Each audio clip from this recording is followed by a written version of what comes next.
All right, so to add some more things into your project using the Unity Asset Store, we just want to go to that website. Make sure that we have our Unity project open, first of all, inside of Unity. And then we just type into Google Unity Asset Store.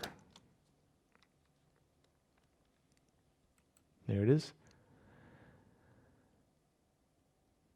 I put a link into the Twitch chat as well for you to access it easier.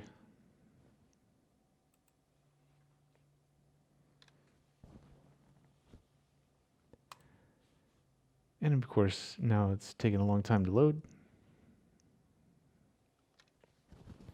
All right, so in the main search bar, we just search for what we're looking for. So let me search for something different this time, maybe tree. Or how about some rocks? We already did trees in the lesson. So rocks. And we'll scroll down here and check the free assets box. So that we're only seeing free assets. Unless, of course, you want to spend money. Go ahead. And there's a ton of free rocks here that we can use. So we want to choose one to go with the style of your game. Here's some low poly looking rocks that would probably fit fine with our 2D platformer game. So even though these are 3D models, it is totally fine to use 3D models in a 2D game because you're only seeing it from one perspective. Okay, so make sure you click Add to My Assets. Make sure that you are logged in, of course, in the upper right with your Unity account. Same for the program and the asset store. Click Add to My Assets, click Accept. And then up at the top, choose Open in Unity.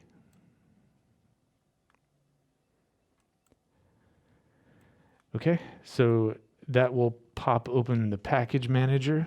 Make sure that you are under My Assets in the top dropdown. Before we had used Unity Registry to get our 2D tile map editor. So make sure that you're in My Assets and you should see highlighted the asset that we just opened in Unity, which is our low poly rocks. And choose Download. They're low poly, so they download it really fast. Import. And this shows a list of everything that's going to be imported. We'll just choose Import to get everything in.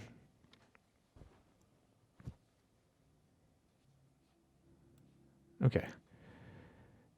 That did it. So now we just want to look in our main project folder, and usually when you import something, it comes in its own folder.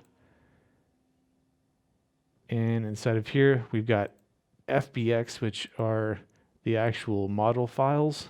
So we can scroll down here and pull up the preview at the bottom. See those rocks. Each time we click on them. We have an interactive viewer in the bottom right here where we can spin the rocks around. And we got prefabs. So prefabs are just another version of the models, but what's cool about prefabs is you can attach any Unity objects to them. So this looks like it has, a proper mesh collider attached to it already. So these are basically more ready to use in the scene. So let's just drag one of these prefabs into the scene. Okay, now you may notice that the way that it looks is not good. And that's because it's a 3D model and not a sprite. So it needs to have some lighting on it to actually see it. So we could very easily add in a light. Let's just go up to Game Object, Light.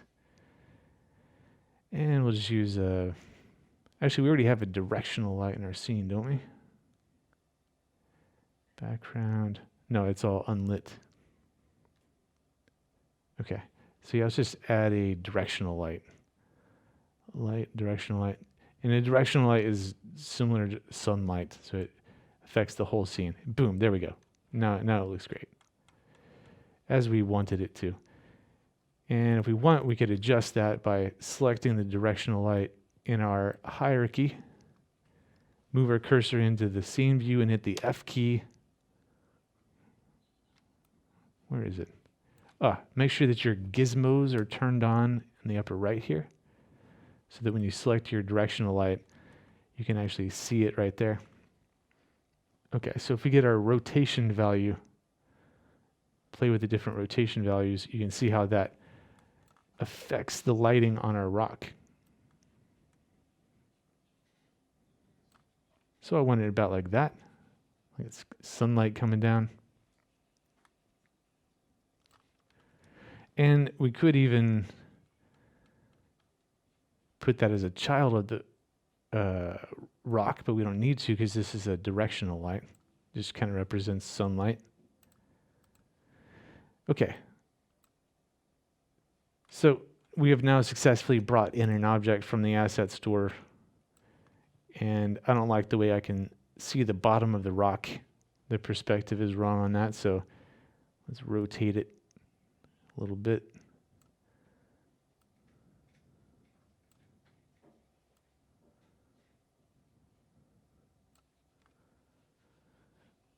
Right on the Y.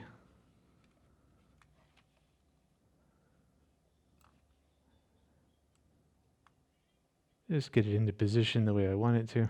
Maybe even scale it down a little bit with the scale tool. It's a little big. Move it into position. There we go.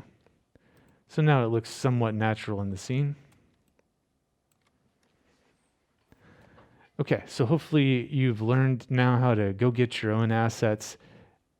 Beware that everything on the asset store is different, and you may have trouble implementing it exactly how you want because whoever created it has whatever they put into it, and it's going to be different from what I just showed you, most likely. But that is the process.